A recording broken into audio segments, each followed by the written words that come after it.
Hello, I'm Serge Paquin of SkyComp Solutions. In this series, we've been talking about Microsoft Teams, and I want to give you two little tips today on how to better manage your Teams meeting.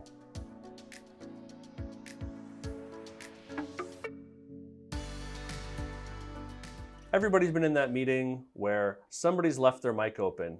They've gone to the kitchen, there are dogs barking in the back room, they have a fan in the back. It's very distracting, it's difficult to work with. As the meeting organizer, you have the ability to mute them. You don't just have to call in and hope they finally hear. And I want to show you how to do that. It's very easy. And as you saw in the last video, when I set up a meeting, I always turn on my participants. So again, I'm going to show participants, and this is where you do this work from.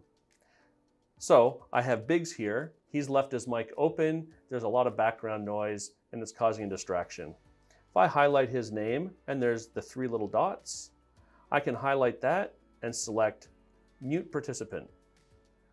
That will turn his audio off. It'll signal to Biggs that his audio is turned off and he's muted, so that should signal him to turn that back on if he needs to talk, but everybody else can continue on with that meeting. It's a very important feature to use as the meeting organizer to help that meeting flow keep going. The other item that's seldomly used, but very handy, is the raise your hand. So again, as the meeting organizer, you'll want to keep that meeting participants open, screen open, so that you can see if anybody raises their hand. So if there's a case where Biggs wants to talk, he's not kind of getting in a chance to speak, he can simply click the raise your hand. You can also use this if you're doing a meeting for a committee and you want to do a vote. This might be a little bit easier to tally up votes. So again, when when Biggs clicks the raise your hand, I can see on my computer here, beside his name, I see that icon appear. So I know that he's raised his hand. I can draw attention to him. I can record him down if we're taking a vote. And then when I'm done with that, again, I'm able to click the three dots.